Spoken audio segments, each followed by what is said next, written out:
Broadcasting from Baltimore, Maryland, this is 5x3 Radio, where strength is for everyone.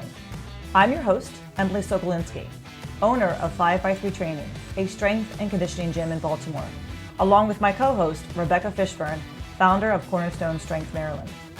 Each week, Rebecca and I will discuss the ins and outs of strength training, why there is a no one-size-fits-all approach, and why strength is so important in our daily lives. Thanks for spending some time with us today.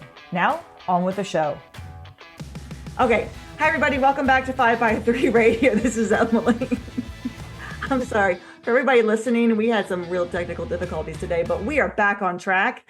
And we have a very, very special guest with Rebecca and I today. We have Greg Cain, who is one of my members. Greg's been with us for 2 years now. We passed the 2-year anniversary in March. Yay! Yay. And he's got a pretty great story, which we already heard. And we're going to hear it again. Because this is how we work at in the really gym. Not. But really we don't, so we're just going to jump right into it because we've already exhausted ourselves for like an hour. But Greg is here to talk about his strength training and weight loss journey. And I want to emphasize the strength training part first, because that really was, the impotence for getting into the gym. Was he wanted to have this. I'll let Greg tell the story. Why? I'm not going to tell the story. I'm going to let Greg tell the story. So I'm going to turn this over to Greg Cain, everybody, 5x3 member. And he's going to share with us his story of strength training and weight loss. And here we go. Thank you, Emily. Thank you. So like Emily said, my name is Greg Cain. I live in Baltimore. I'm in my 40s. And, for most of my life, I have struggled with my weight. I was always the big kid in school. And then, I was in my 20s and into my early 30s, my weight really started to creep up. Like in my early 30s, my weight was consistently above 300 pounds for a lot of that. And then as I got into my 40s and the pandemic happened and, everything else going on in the world, my weight was really creeping up close to almost 400 pounds. Like my weight was almost starting with a 4. And that was really a wake-up call. You're 5'10". You're 5'10", yeah. right? Yeah, and I'm about 5'10". I'm not like Shaquille O'Neal, 7'2" or anything like that. I'm like 5'10", average height kind of thing. And just, I'm a big mass at that point. So I had come to the conclusion at that point in my life that in March of 2023, I went to do a consult for a bariatric surgery program where, after years of kind of trying to do fad diets like Atkins diet and try to do weight loss and exercise, doing things like elliptical training and riding bikes and stuff I would do off and on. Like I was not making the commitment I needed to lose weight. And I thought for me, the only way I could would be to go and get surgery to try and address my weight. So on March 14th of 2023, Pi Day, I was on my way to the consult, and my parents called me as I was on my way. I hadn't told anybody I was going to do this. And my parents called me as I was on my way, and they asked if I was going to be stopping off at their house and bringing a pie with me for Pi Day that year. And that just kind of reaffirmed that I need to go and be serious about doing this weight loss thing. When I was at the consult, they said I would be eligible for surgery, if I met certain milestones. Like they want you to lose something like 15 to 20 pounds of your body weight, or 10% of your body weight, or something like that, at least. And then if you want to really increase your options for what type of bariatric surgery you're going to get, you need to weigh less than 350 pounds. So for me, I would have had to have lost about at least 40 pounds to get below that comfortably. So with that, they also talk about, you're going to have to do classes. You're going to have to do, things about better eating, exercise, common sense stuff when you really think about it, but just to reaffirm it and really put it in your head. These are things you're going to need to do beforehand and things you're going to have to do after to make this surgery effective and work for you.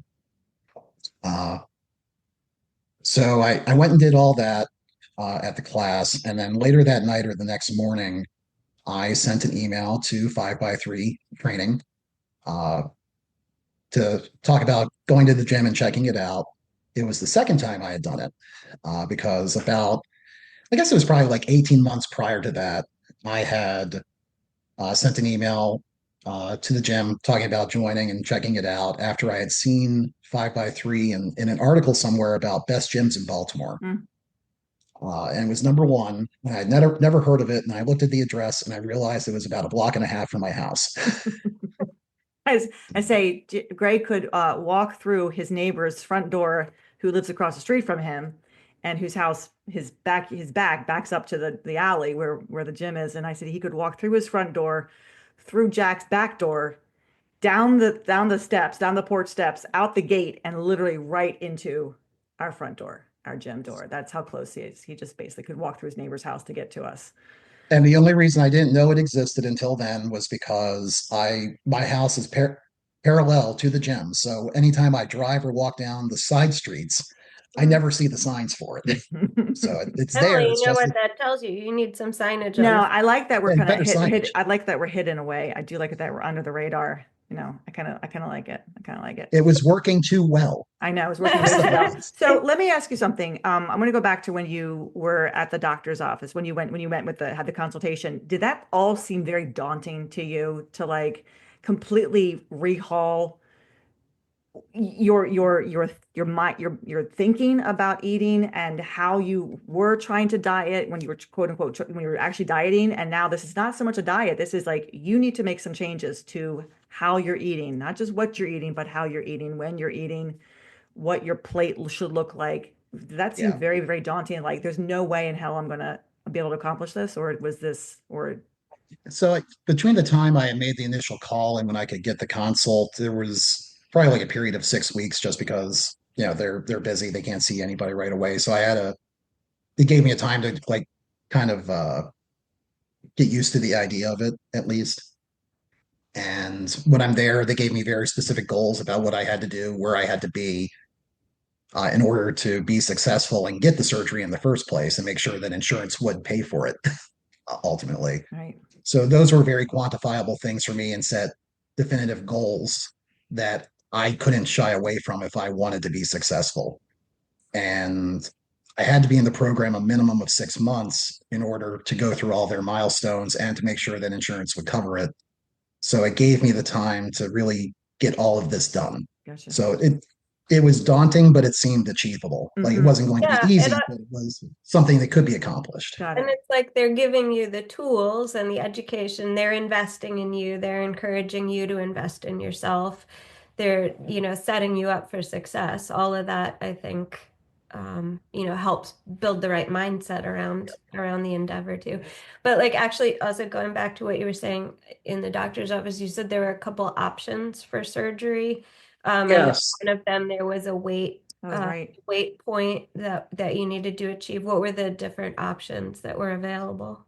So the general surgery that was offered right off the bat is called gastric sleeve surgery, where they basically cut out 90% of your stomach and it looks like a tube at the end, like a sleeve. So instead of this bag that is your stomach, now it's just long tube trying to cut down on how much you can eat at any given time. It's also a procedure that it's something like 25% to 33% of people within 5 years need to get a revision surgery to do it again because they've started eating more and it expands again to where now they're gaining weight again and it's becoming unsustainable for them to stay at a healthy weight. If I could get below 350 pounds, then I was going to be eligible for gastric bypass, where, as I understand it, they would essentially be building a new stomach for me near the top of my digestive tract. That would be a very small pocket for food to be, basically stored as I ate it. It is a permanent surgery. It would never expand.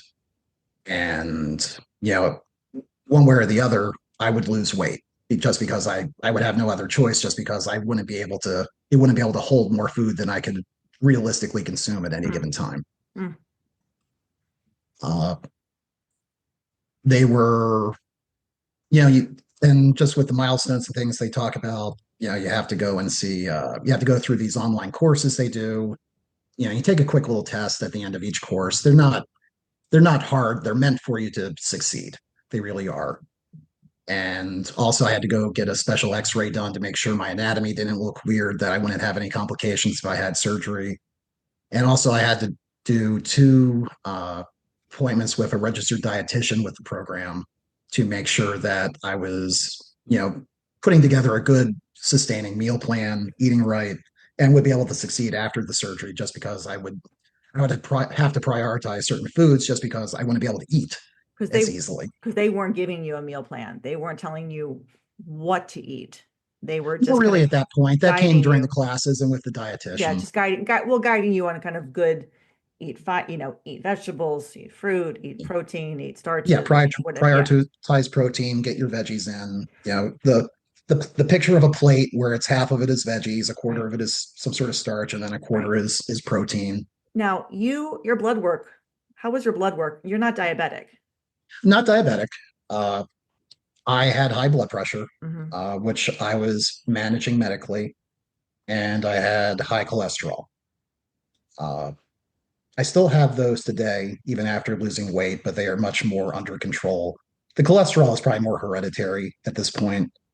Uh, for blood pressure, I'm taking half the medication I used to, and I'm so close to being off it completely, like it hurts, that I still haven't been able to Right. quite get off of it. Yeah. Uh, but otherwise, health wise, I was just fat.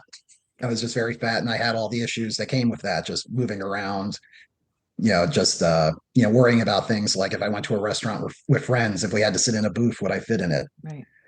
If I went traveling on a plane, would I have to buy the seat next to me? Right. Would it be uncomfortable because someone was sitting next to me? Stuff like that. Uh, but then, so then went through all that.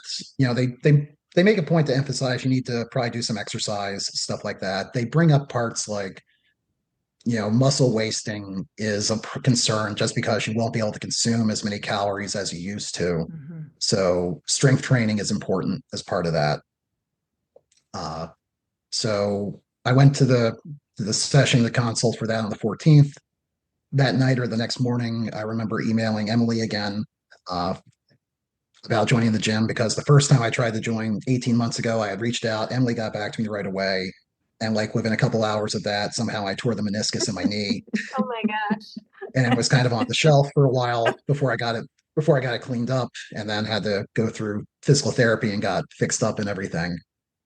I probably still have that email of me like, hey, yeah, great, we'd love to meet you. And then crickets. I never heard from him again.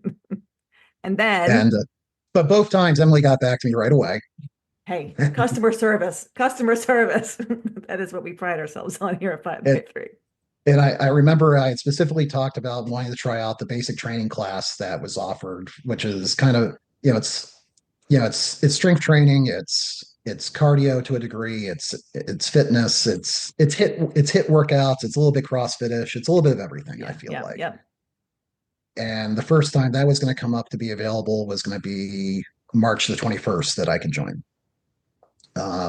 So between the 15th and the 21st, I went on like a 5-day bender where I just ate everything that I wanted to for a few days before I started working out. Said goodbye to the old Greg. Old Got Greg, ready for the new Greg. because with the information I had and everything I had looked at and read about, I just some of the initial information they gave me for the bariatric program was to like focus on eating like 3 meals a day and maybe a snack or two here or there throughout the day. And I just felt like that wasn't going to work for me necessarily. So on the 20th, I started eating better in general, where I decided I was going to eat 5 or 6 smaller meals a day, uh, focusing on protein. So I would be for satiety, and then try to make sure I had some sort of fiber or veggie or fruits or healthy fat with each of those protein sources each day. Uh, I started keeping a food journal, an actual notebook that I would write in by hand. So I would have that tactile sensation. I would see the page filling up as I ate things and wrote them down so I would know if I filled up too much on a page, physically filled up too much on a page. It's like I'm physically eating too much. I need to would have to cut back. I made conscious decisions. Like I realized what my food triggers were with like added sugar. So I got rid of, things like white bread for my diet. I got rid of all the cookies and candies and cake and ice cream and stuff like that. And also, like the crunchy, salty snacks like chips, Doritos, things like that. Just because the more you read about that stuff, like it's just the people that helped design those foods were the same in the 80s and 90s were the same people that helped make cigarettes addictive in the 50s and 60s. The food scientists and the marketing people, just you're already in the hole before you've even eaten anything. Right. You're Isn't just there's a book. Was the book called Sugar, Fat, and Salt or something like that? That I yeah, think something I like think I that. read it. I think I remember reading it. Yeah. But Yeah. it's so I knew I need to get rid of those triggers. So I started focusing more on, healthy foods, manageable portions. I bought a food scale so I can measure things out, got rid of all those other bad foods for me and, just started eating things more like eggs at breakfast, 2 eggs at breakfast, and then Greek yogurt a couple hours later. And as part of my plan, I eat a small thing or a couple small things and then 2 or 3 hours I eat something else. And then 2 or 3 hours I eat something else. So I'm always kind of thinking about food so that I am aware when I need to eat, but I'm not obsessed with food because I'm hungry because I got hungry because I didn't eat something. It's Uh, for you. It's just keeping track. It's just it's seeing the number, seeing the hours go by, seeing the food lets you know that you're on the right track. Like you're moving in the right yep, direction. It's feedback. It's feedback. yeah. Yeah. And so I started that on the 20th, and then the 21st finally came, and I could go to the gym, and I met Emily for the first time, and got to try out the basic training course. Uh, and it was just, at that point, the class was kind of small. It was just me and like Bill and Sharon. That's right. There's me that's almost 400 pounds, and Bill and Sharon in their 60s, and I'm having trouble keeping up, and it really made me mad, kind of thing. It's great. But I was tired, and I was tired and like exhausted at the end, but it felt like it was going to be a good fit. And you and I talked that night, and like I already knew I was going to keep on going. And you said something like, you need to start strength training too, or something to that degree. Get in the And weight like room. I want to. Please let me speak. and and then I joined up basically that night and started coming in. I didn't come in to start strength training until the following week for some reason. Like it was so I could line up to meet with Craig so I Right. could do the intro trainer Right. sessions. Right. So I came back on the 27th of March in 2023 and started coming in then and, kept on doing the BT and coming in 3 days a week, even after the initial trainer sessions, keep on working out and strength training and trying to build up muscle before, potential surgery. In 6 to 8 months or whatever it would have been. Had you ever done any strength training before prior to joining up? Had you gone to the gym, belonged to a gym and done classes? I belong to a gym. I belong to like Merit, and I had tried the machines, but I never did free weights. I never really did like I did a little bit of bench work in high school, but it was never anything that was meaningful. Like it was here or there. It was never consistent. Right. So I wonder, you tell me, yeah, obviously if I'm wrong, probably the fact that because you joined us instead of going to the Merit. I mean, there's a Merit nearby, there's a Crunch Fitness, a lot, a big commercial gym, open more hours there, we're a small business, we're a private gym, but we have that component of coaching and Yeah, programming the coaching. was a lot of that was, was that and that obviously the convenience, but just the fact that, Yeah, there I mean, was that. convenience definitely played a big part because I knew that like the Merit isn't far from where I live, but it was still I would have to walk about a mile or get in my car to go there. And I had failed at doing those things prior when I had belonged to it. Sure. And it just didn't seem like it was going to work. So the convenience of coming to 5x3, like a block and a half from my house, and then knowing about the coaching and being able to learn how to do these things right really for the first time, like that was the big catch-all for me.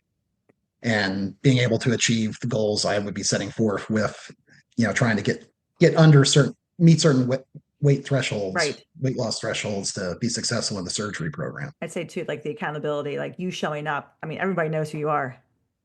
Yeah, yeah. It's kind of like Cheers. right? Yeah. Everybody walks the door. So there's that too of like, oh crap, if I don't show up, Emily's gonna, come knock on my door because she knows where I Yeah, I live. mean, it really, like, instead of having a workout buddy, I had you, who I knew I was going to see. Like, I see you more than any other person in my life at this point, consistently. That's true. This is true. So that was so like I knew that if I wasn't there, like Emily's going to think something, but Emily's there. I want to, I Piss want her to be off. successful in Emily's eyes, I guess. Right. And Right. because I mean, even now when I was sick a couple weeks at the beginning of this year, you were like, I figured you were sick. We didn't see you. We didn't see you for a while. Yeah, no, I keep track of, I keep track of everybody. So that's the end of March. So we're talking April, May. Talk about what happened in May and in June, because this is really what this is the big crux. Like why are you now here with us 2 years later? Yeah, so I started up in March of 2023.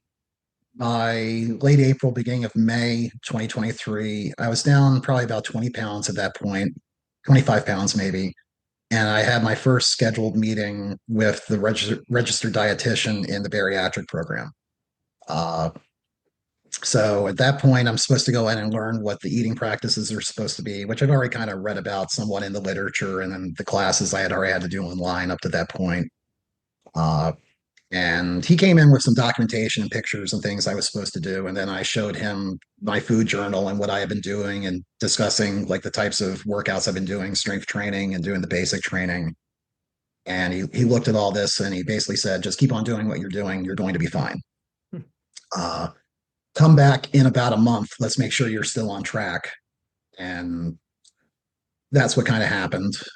So that would have been Mayish 2023. So I went back in June 2023. At this point, I'm already below the 350. So I've lost at least 40 pounds at that point, 40ish, between 40 and 50 pounds. Uh, and I'm talking to the dietitian and he's telling me, you're doing great. You're really making good changes here. I don't think you need to proceed with the surgery. You're going to do this on your own. Mm. Uh, and the way he described it to me was that somewhere between 6 and 800 new patients join the program every year. And out of that, he only recommends 4 of them not do the surgery. That's amazing. That's unbelievable. Yeah. So that was a great, like, just confidence boost out of nowhere. Mm-hmm. Really, like I knew that getting out of the program was rare, or at least being recommended to leave was rare. People fail out. People don't do what they need to do, but to be kicked out, just to be kicked out essentially for good reasons right. was a great confidence boost and really solidified I was doing the right things for really the first time. But I mean, I'm still, I remember when you told me that, I got kicked out of the surgery. I'm not having the surgery now because you'd signed up for just 6 months with the thought of, well, I'll be here and, surgery is scheduled for December, but who knows what's going to happen. So I can go month to month. But the end date was like basically September. Like you had to, it's like, I'll be here for a bit and I'll see what I can do. And then I got to have my surgery and this and that. And then to tell me in June, and you've been with us pretty much for like 2 full months now, 2.5 months. Yeah. 2 and 3 months. Yeah. And say, well, they just kicked me out. I'm on the right path. That I was floored. I'm sure he was floored. As he said, only, 4, he only recommended for 4, and you were one of those 4 to not do it. Imagine what he looked like when he saw your food log, looked at you, heard what you were doing, and it's like, how come how do I get all my people, all people to like kind of find this direction? I mean, it's it's unusual, right? I mean, it's because it's a big change. That was a big change that you were, beginning. And some people have to do it a lot slower. You did it slowly, but you kind of combined the strength training.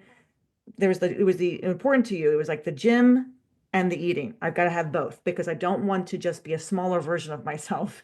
I don't want to lose the muscle that I have. I want to be able to be fit as I lose this weight. Yeah. I want to lose weight, but I want to be the healthiest version of myself I can realistically produce. Right. Because you see The Biggest Loser on TV and people lose a lot of weight, but they lose it in such honestly deplorable conditions. Like there's no way someone can sustain that kind of exercising and that kind of eating because it just doesn't work. It does, it's great for TV, but it doesn't work for somebody in the long run. You can't do that. Can't do that to your body. You can't do that to your body. So for you to just start this and tell yourself, okay, I have a goal, I have a direction. And I'm thinking about the journaling too, the fact that we record all of our lifts, right? We record our Yeah. training. There is something that's, that you can see now too.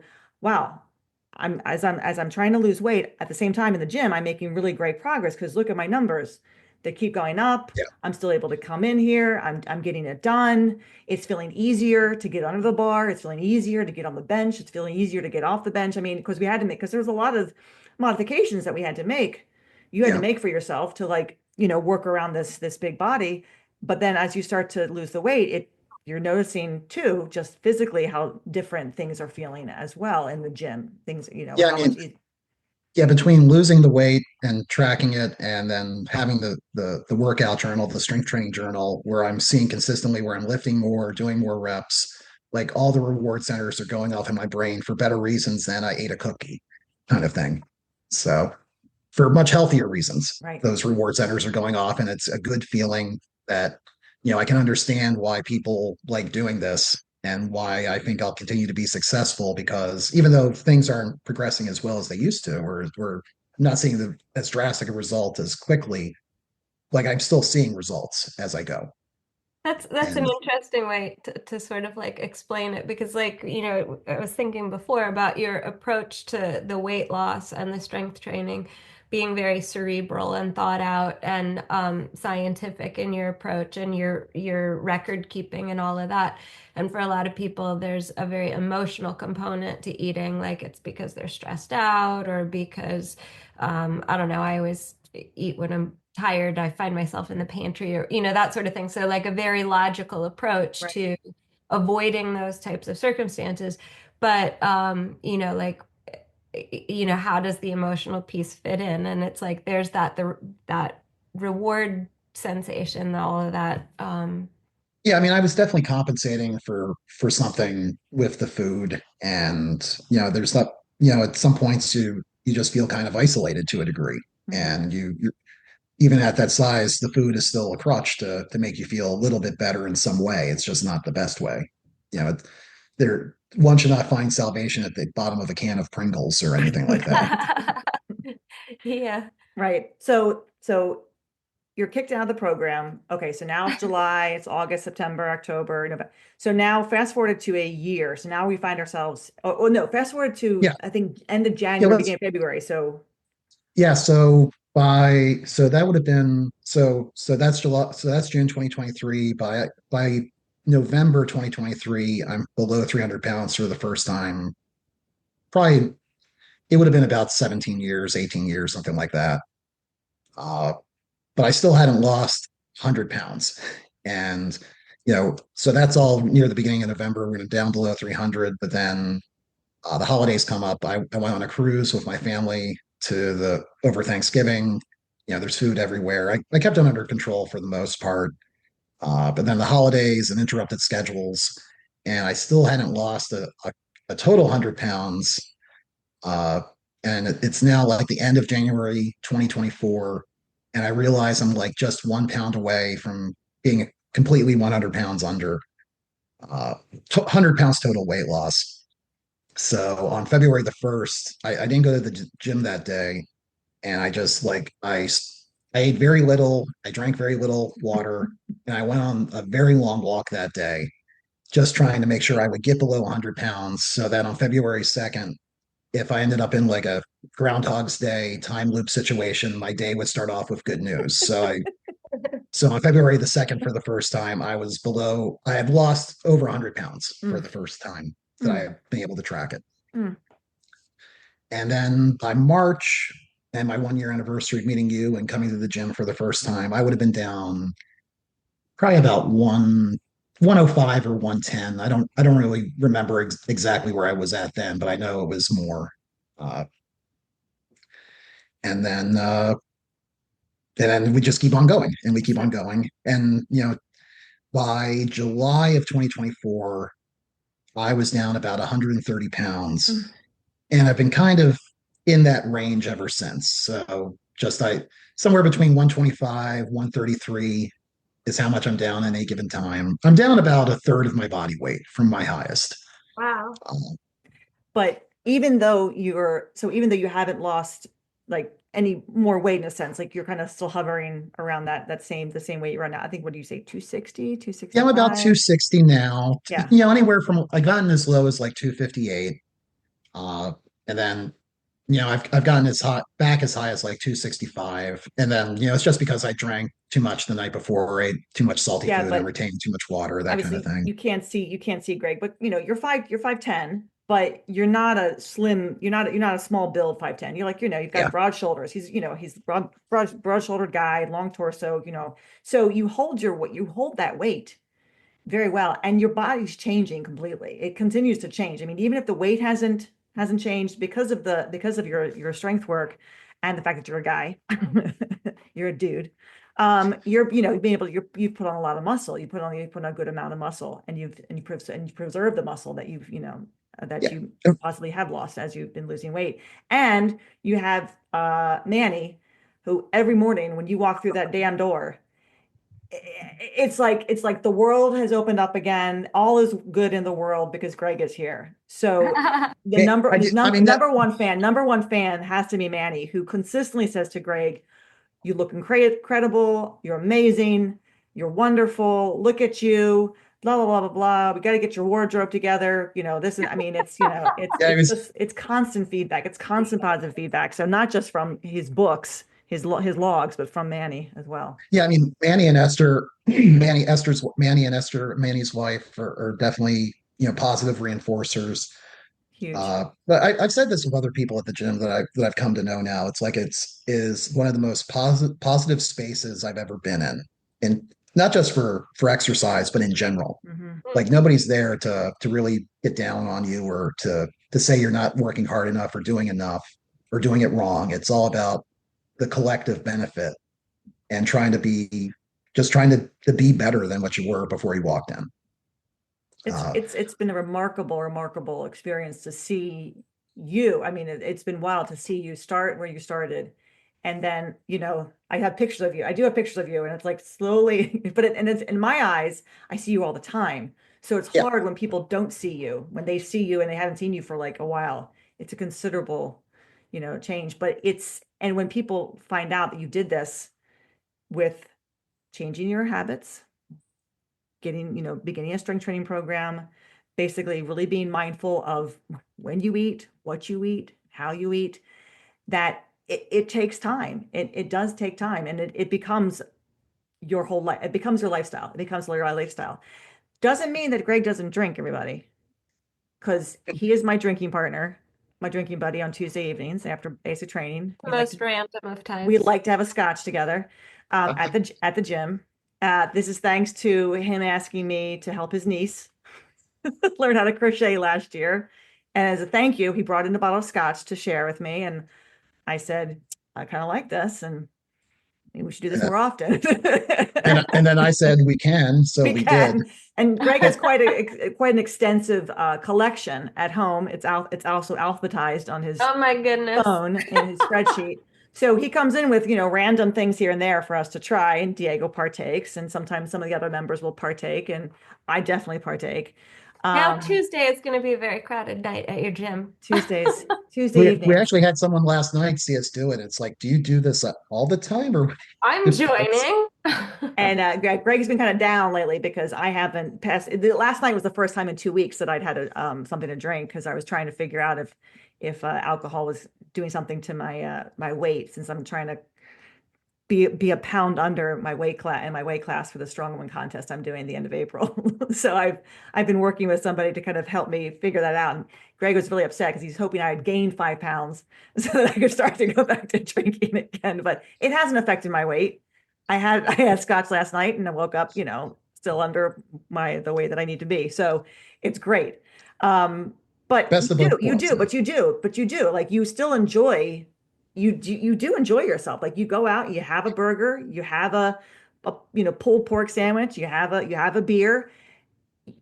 talk about what you're doing now, because in the beginning you were really being very, very consistent, and you're still consistent, but what has made it easier now? What's easier about how you're able to kind of keep your weight where it is and continue to to train well and possibly even continue to lose? So I still record everything in the in my food journal. I'm still doing that now 2+ years, uh, and going and continuing with that. So I'm still handwriting that and still keeping a physical copy of that. I don't ever really look back on it. It's more about just being accountable in that moment, that day. Like I might go back just to see how I phrase something at some point beforehand. If it's like or like if I can't remember what something was called and I ate it again, I'll look at something like that. But I'm not like going back and reanalyzing anything. Right. I'm not really tracking calories or anything like that, or macros, other than I'm just trying to make sure each time I eat something, I have protein with it to keep me satiated. I'm still usually doing 5 smaller meals a day. My dinner is probably still a little bit too big, a little bit bigger for that part of the day, but I'm still controlling it throughout the rest of the day. Uh, I still don't eat white sugar or crunchy snacks or anything like that for the most part. I will indulge on like holidays or special occasions.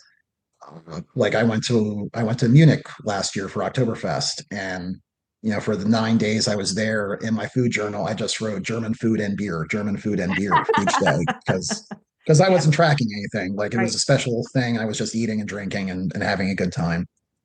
I will, like on Tuesdays before basic training, I try to not eat for 4 or 5 hours before class, just because of all the up and down. I start to feel a little sick. Yeah. Yeah. So I will eat a big lunch, and usually I'll splurge and go out and get something. Then I might go get ribs, or I'll go get a burrito or something like that.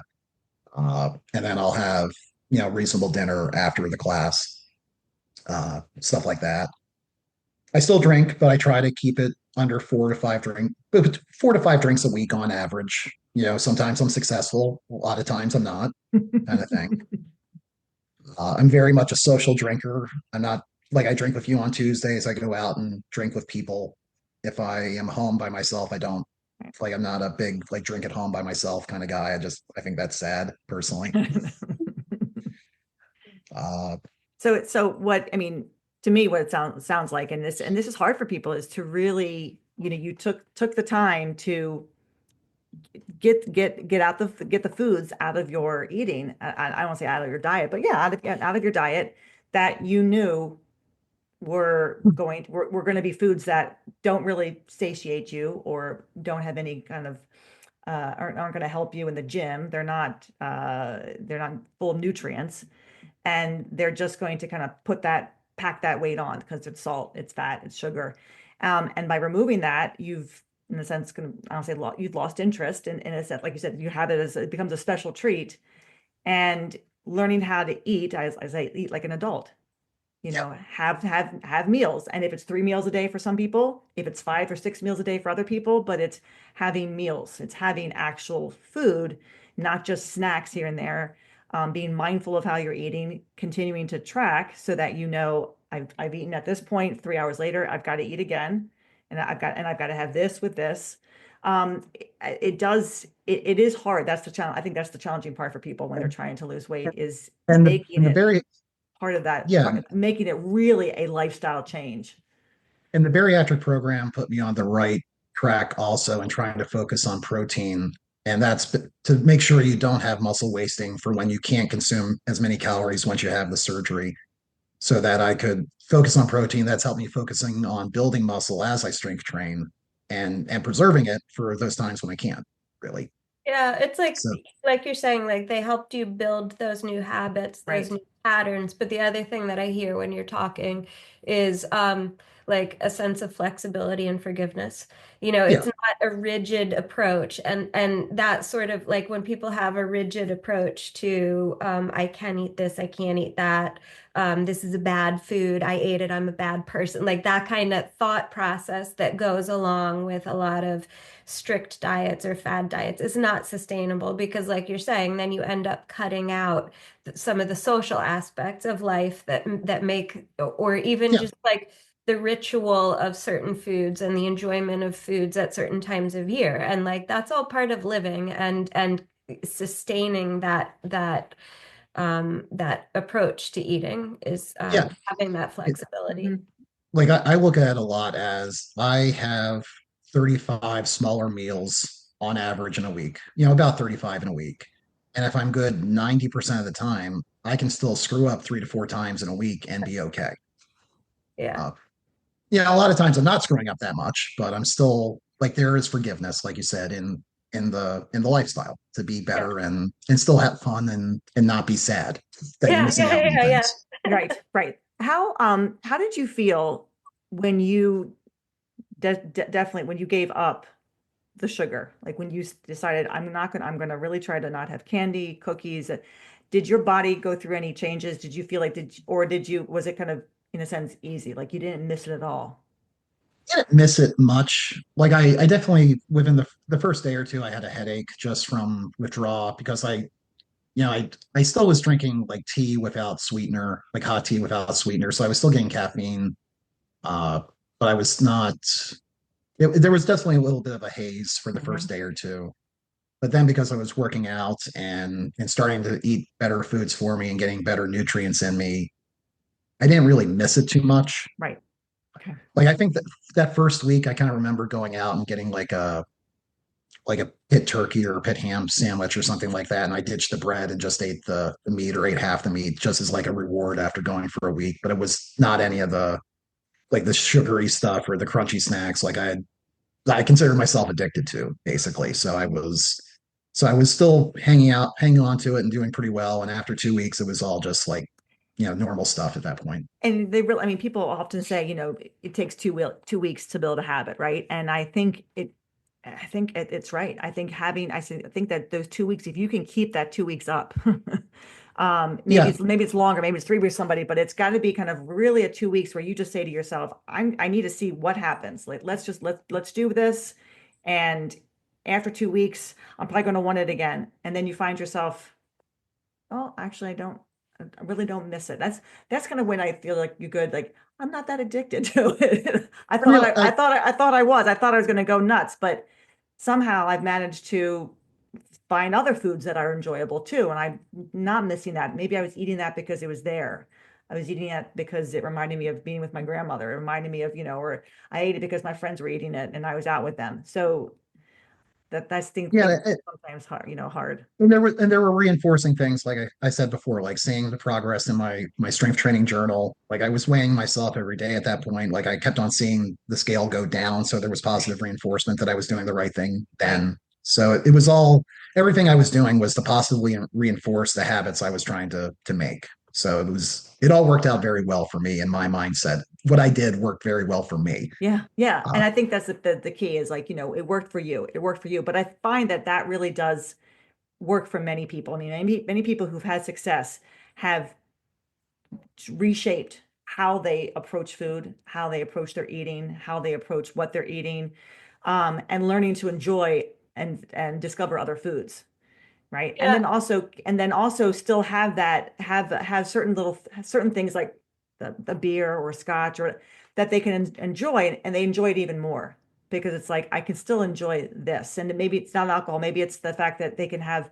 a nice chocolate chip cookie once a week, and that's what they love. And every time they eat it, it's just the most wonderful feeling in the world. It's when it stops becoming a wonderful feeling in the world, then you're like, it's not doing what it used to do for me. I don't think I need it anymore. yeah, and when I do break down on like a holiday and eat like I'll have Christmas cookies or something like that. I eat enough of it where I feel gross after doing it. So the next day I feel very comfortable not eating it again. Like I'm Right. not like I need to crave this. It's like, no, I feel bad. I need to Yeah, go that's back an to what I was interesting doing. thing, like the way your body responds to those foods that were so addictive once you kind of get them out of your system. And I think also what's interesting along those lines, like not just that gross feeling you're talking about after you eat those foods, but like how much you taste the sugar in foods that you didn't think of as being sugary foods. Like when you said you ate that pit beef sandwich or whatever it is, you got rid of the bread probably tasted very sugary at that Yeah. point because you hadn't been eating so much sugar.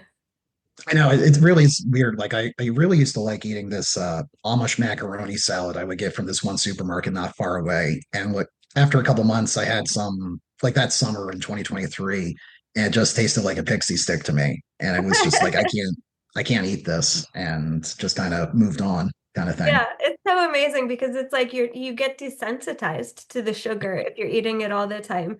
And it's like it's just yeah, it's surprising then to think about like how many foods we eat that like meats or Oh whatever yeah. that are totally sugared up and we don't think about it and we don't even taste it until you start eliminating um added sugar from your diet and then you're like, "Oh my gosh, yeah, I totally taste that." Yeah, I mean, and just the quote unquote healthy foods, like even like Greek yogurt is all this protein. It's so great for you until they add all this sugar if you buy the wrong kind, or just like you said, white bread, white pasta, all this stuff. Like it all tastes way too sweet to me now, Mm-hmm. 100%. Mm-hmm. Mm-hmm. Just and thank God it does. I asked because I mean, I decided end of December, like after, well, even before that, the month of December, I buy a whole bunch of candy for the kids, right, when they come for Christmas, and I do stockings, and I buy it from Jeppy's up in Timonium, which is where my parents got candy for our stockings, and I didn't buy as much, and I primarily put it in the kid stockings. I made a stocking for myself, but I found myself giving all the bags away to my parents, not having anything in the pantry. And I slowly started to just not eat it, not eat a Tootsie Roll, not eat an M&M. And I have, for the January, February, March, 3 months now, I've had no sugar, no candy, no ice cream, no cookies, no. It's been remarkable how I don't miss it. I was at a party on Saturday night and they were cupcakes, not a big cake, but so cupcakes. And I'm looking at this cupcakes, I'm going, God, I could eat that. I could eat that icing right off of that damn cupcake. But then I looked at somebody who had eaten the cupcake and she had cupcake smeared all over her face. I think she was drunk. And I looked and I thought to myself, that is disgusting. It was green too. And I looked and I was like, and she's like wiping her mouth with her back of her hand. And I'm Oh like, my goodness. and I felt like that cupcake now was just ruined for me because I saw somebody who had it basically all smeared on their mouth, and I thought that's just green food dye, Yeah, and then it's and like it's not going to be enjoyable for me. I'm not you going to take enjoy it. that feeling, right? Or the feeling of like, oh, that's so gross after you ate it or had too much. And then you combine that with reading the package, the ingredients, and all the chemicals. And it's like something shifts in your brain where it's like, okay, that actually isn't a cupcake, it's a pile of chemicals. I was going to take one, and then I saw her, and I saw the green all over her face, and her smearing her, and I went, I can't eat that now. I mean, there's no way in hell I can eat that Yeah. cupcake. And it was pretty remarkable to look at that cupcake and think to myself, you don't want it, do you? I'm like, no, I really don't. But when I had the scotch last night, I brought in a bottle of Edgedour, because Greg didn't have it. So, and I took the first sip I took of it, I went, oh, God, this tastes good. I mean, it really So good. tasted good. As I soon as hadn't it hits had the lips, it's so I good. hadn't had a drink for 2 weeks, and it was just, and I didn't necessarily, it wasn't that I craved it or missed it, but it was just enough for me to like have that drink and be like, that was very enjoyable. It was very enjoyable. I enjoyed it and felt great and was like, I can have a scotch every now and then. I don't need it because I have built it into my weekend routine. We were talking, I think I was talking to you. We were talking about this, Greg, right? Like routine. Oh, it's Yeah. Sunday. It's Sunday. Diego makes cocktails on Sunday. Let's have a cocktail. Oh, I'm going out Saturday night. Well, I always have a cocktail when I go out Saturday night. Well, for 2 weeks, I didn't do that. I had a Diet Coke. I had this. I had a tonic and lime, whatever it was. I didn't have any, and it was fine. The routine was still there. It was Yeah, just not an it's alcoholic. more about maintaining the ritual at It's a that point, I ritual. feel Yeah. like.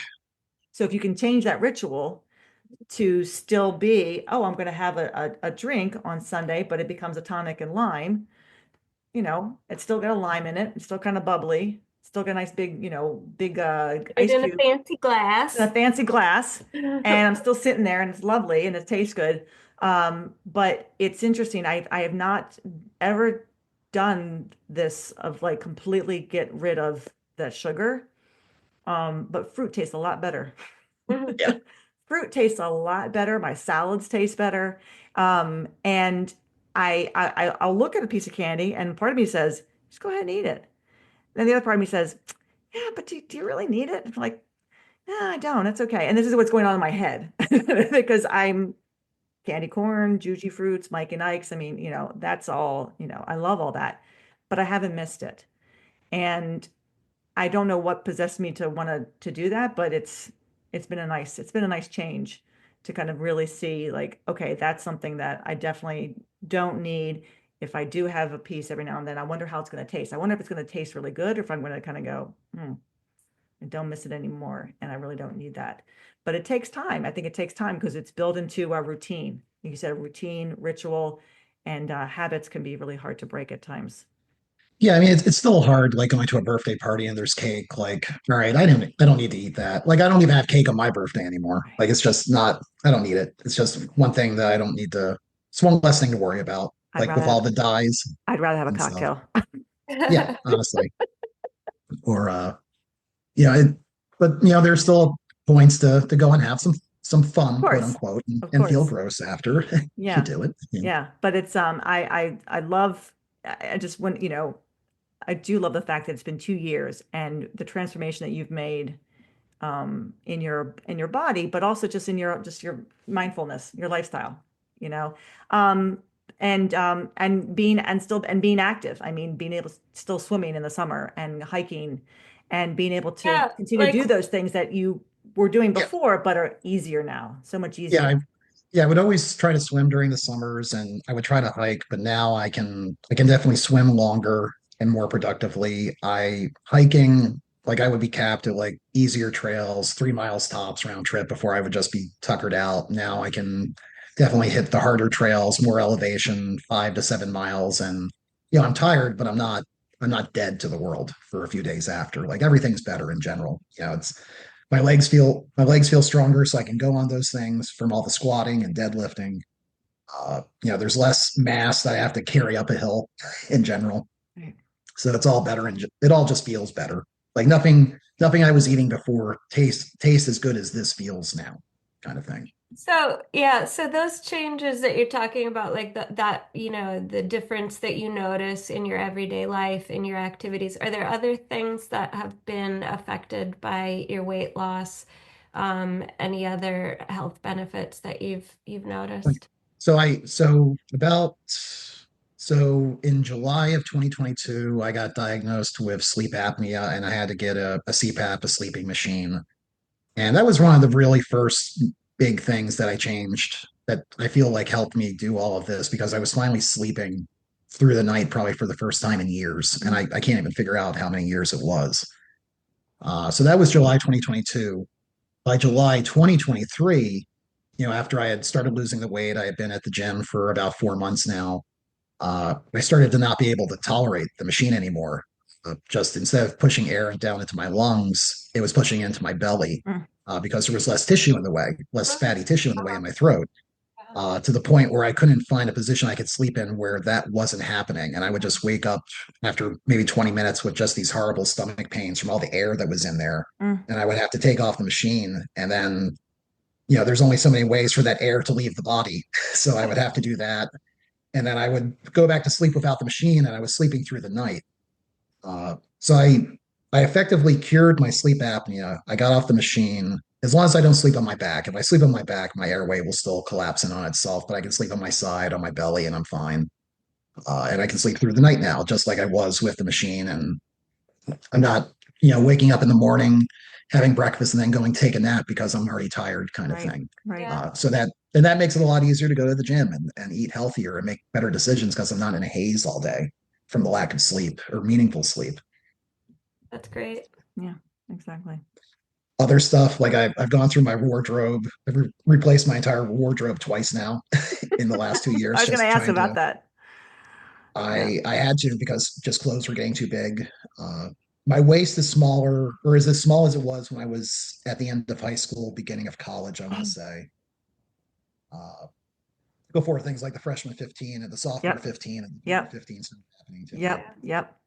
Uh, other simple things that I noticed is I used to bite my tongue a lot just because you don't realize, as your body's getting bigger, your tongue is one of those muscles, one of those things that can get fatter as well. I don't bite my tongue as much as Wow. I used to, like on the sides when I'm chewing, stuff like that. So, because I don't have measurements of it, but I can tell it is smaller in general.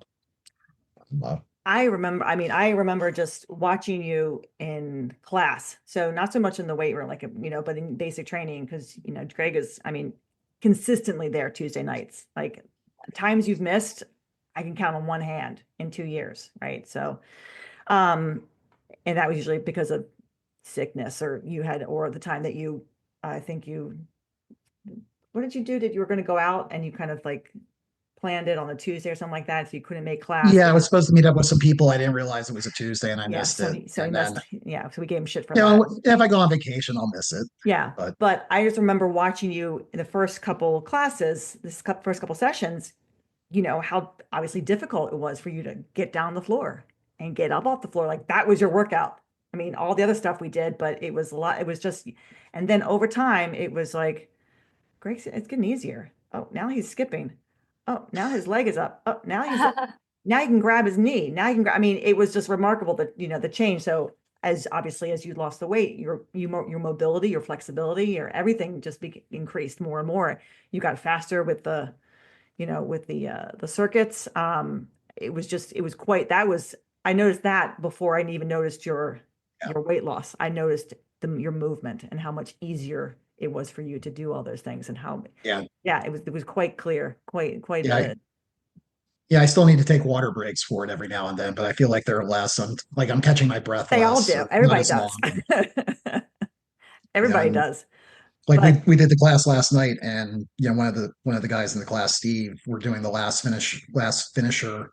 Like we have to do 3 rounds of the finisher, and we're all kind of grouped at two.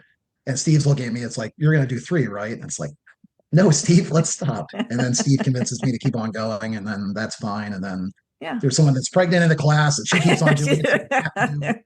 So So that you she's have got to to do it, do or it. you feel like I have to go do this now. or I'm gonna say something. So I need But to continue this finisher with all the rope slamming and the ball slamming and the yeah, yeah. But mountain climbers, whatever else we did. and when you started, you were big. You were big, Yeah. and we made modifications. We made modifications. We figured those out, but there was never a. It was always you still go at your own pace. Like you still need to rest when you need to. You still need to take the break when you need to. Like there was, I remember just kind of watching you and guiding you and being like, yeah, this is your time. So how you move is how you move now. And as you get, as you continue, you're going to be able to move better and better. I mean, if anything, I feel like, especially with the strength training, you had to tell me to take longer breaks as the weight got heavier I because did. I was not resting enough between sets because then I was failing on the next set. It's like, you need to take 5 minutes between these heavy sets or you're not going to succeed. And then I started using the stopwatch on my phone and just tracking it to make sure I would rest the amount of time I should rest to be Yeah. successful. Yeah, that's most people. The BT class, sure, that's more conditioning, so going quicker, but um it was pretty cool to see that the change in your movement, how well you started to move, how much better your movement was. That was Yeah, I mean, that's cool with everybody when everybody starts that, and I started to see it. I started to see that with Andrea just in a couple weeks. Her movement's gotten so much better. yeah, I fully admit there's still things I have trouble with doing, like quad stretches when we're in the BT class. I can never seem to get those. Yeah, just something I need to work on. And then just other things like I still use the safety bar for squats just because I have an old shoulder injury that makes it hard to hold a regular bar, Yeah, but stuff you like can that. use that. You can use that forever. Yeah, Diego doesn't bench with a barbell because it hurts his elbow. So, you don't have, that's nothing. The fact that you're doing it is what matters, is that you're showing up every single week. Yeah, quite a yeah. story. Everything's So, about consistency, consistency, yeah. consistency, consistency. Always. Yeah. So what, like somebody else, like in your situation, what advice would you have for them? I mean, You're, you're talking to somebody that is you 2 years ago. What would Mhm. you give them? so I so Emily sent someone at the gym to me like this a while back, and I kind of told them what I did, And, I basically said that, I focused on the consistency, and I told them about my food journal and how I approach my eating. And I gave them examples of things I eat for snacks, like Greek yogurt with a little bit of fruits, or a handful of a serving of peanuts or pistachios or things like that. And then, cutting out the sugar and the crunchy snacks. You know, it, for me, it was wholesale changes. Like I knew I had to make drastic changes, and I forced myself to do those in the confines of the goals I had set forth with the bariatric program, and about how I would address my eating, and I had the framework from that program. I just adapted it to myself, so I would be successful for me. Uh, so told that person that stuff, and just how I go about coming to the gym. 4 days a week, generally 3 days to lift, 1 day for the basic training. Uh, I focus on movement when I'm not at the gym. Like once or twice a week, I try to take at least a long walk. At least 2.5 miles, usually more. During the summers, I still swim a lot. When I swim, I try to swim at least a half mile, and I'm usually getting more in than that. And then just not sitting all day. You need to keep moving. Objects in motion tend to stay in motion. Like I've been sitting here for the last hour with you Or guys, or however two. long it's. Right. Hey, Rebecca, we're not supposed to tell people that. I think you already did. Pay no attention to that woman who just spoke. And I feel like I have a standing desk and I'm not standing at it. I should have turned it to the standing mode at some point during I the don't call. have my Apple Watch on right now, so no one's told me to move. Like it likes to yell at me when I sit for too long. Yeah. Yeah, my legs just do that. That's Yeah. why I ended up shutting off the computer before. I've been okay. Yeah. And then I just tell them, like I said, like I have something like 35 smaller meals a week. If you're good with 90% of them, you'll probably be fine. Like just be good 90% of the time, and everything else will work itself out. The hardest part is starting. Yeah. That's the thing. Yeah. I mean, it's just like strength training. That's why I Yeah, don't know if I repeat myself, everybody, I repeat myself, but when people come into the gym, and some people sometimes start off with like, I want to lose weight. I say to them, give me 3 months, give yourself 3 months of strength training, get in here consistently 2 to 3 times a week, record everything in your book. If you are still here by the end of 3 months and you have gone from a 35-pound squat to a 135-pound squat, and you're making, now we can look and see if can we transfer that same type of work ethic to eating. Because if you can make that, if you can start to make some slow changes and week to week be consistent, even if it's 3 times or 2 times first, then it becomes 3 times, then it becomes 4 times, and you're logging your food, now you're on your path to being successful. But if you're going to try to lose weight and train, now you did this, you were able to do this, Greg, but most people, if they try to do that at the same time, they can't keep it up. They can't keep it up. There has to be some type of, I say the word motivation, but there has to be some kind of impotence. Like there has to be a real reason for you wanting to start this now. And precision nutrition, when I was studying for that to become a nutrition coach, it was really like a readiness questionnaire. They had a readiness questionnaire for people. Are you ready? Like they're not using the tools that they're like with the surgery. The surgery is a tool, strength training is a tool, and they're just not using those tools properly to succeed. And Yeah. those are the ones that feel like, in 5 years, they're going to need a revision. Somewhere in the next 5 years, they're probably going to need a revision, or they're going to gain whatever weight they lose back. And they're Right. going to be worse off because of the muscle wasting from fewer Right. calories to begin with. Right. And I just keep not. talking, Emily, about readiness, but like also what I hear from you, Greg, is just like and honesty with yourself, which the question, how many grapes can I eat, just belies that there's like a lack of awareness or honesty about like what needs to happen, or the way you're able to take those tools and use them to create your own success. I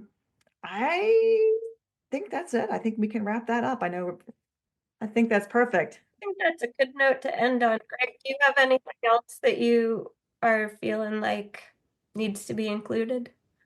Any other thoughts?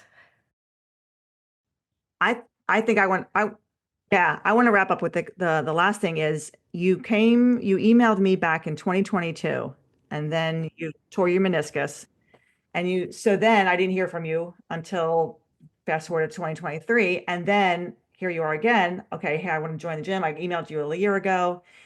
If you had come in 2022, I'm not sure if you would have stayed. I don't know if you would have stuck. I don't know if you would have stayed with it or stuck with it, because at that time you were still kind of, you hadn't made that choice to have the surgery.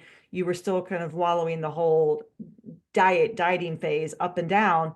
Would there have been enough to keep you engaged in the training? Because, well, I don't really have an end goal, or my weight's not moving, so why am I bothering to do X, Y, or Z? So I think it actually was good that you tore your meniscus and waited a Yeah, I year. mean, well, like you said, people generally don't make as many wholesale changes all around the same time as I did. Yeah, But I think for me, it had to all happen around the same time within the confines of the bariatric program's goals for me to really see that I had to do something, and I had to do it by this date. right. And I had 6 months from that day to that day to Right. really get there. And that all kind of culminated and made me do what I needed to do. And, thankfully through that, I didn't need to get the surgery. Not saying surgery isn't a tool for people to go and lose weight when they need to, but I was lucky to sort it out for myself and not have to go through with that. And Yeah. it's like all the Yeah. pieces were mutually reinforcing. Like Yeah. you're hearing from the bariatric program how important strength training is. From the strength training, you're hearing how important, food as fuel and the protein and all of that is. And it all just kind of sounds like it fit together real nicely that time. Yeah. Like I got my sleep sorted out, with my sleep apnea sorted out. I remembered reading an article about how great 5x3 was a couple years before that, and just it all. I mean, it was all steps leading. It's all steps on the journey leading to this kind of thing. Yeah. Awesome. It's awesome. Thank you. Thanks, Yeah, Greg. thanks for sharing your story. Thanks for having me. Thanks for being here with us. If people, hey, after you listen to this, if you've got a story that you want to share with us, please let us know, because we'd love to have as many people on as possible who have combined training with weight loss, or just training with an injury, or whatever it is. We want to hear from you. We want to hear from your story, because everybody's got a story to tell, and we'd love to hear from our listeners. So please reach out to us. Thank you, Greg, for joining us. Rebecca, thank you as always. Thank you, Emily. And we will be back. We will be back in a couple weeks for another 5x3 Radio. Remember, you can always reach me at emily@5x3.com or Rebecca at cornerstonestrengthmaryland@gmail.com. Thanks, everybody. Thanks, Greg. Thanks, Rebecca. Bye. Take care. Bye. Thanks for listening to 5x3 Radio with Emily and Rebecca. If you like our show and want to know more about 5x3 training, please visit us at www.5, that's F-I-V-E, the letter X, the number 3.com. You can also find us on Facebook and Instagram. To learn more about Rebecca, please visit her website, cornerstonestrengthmaryland.com. Thanks for listening, and have a great week.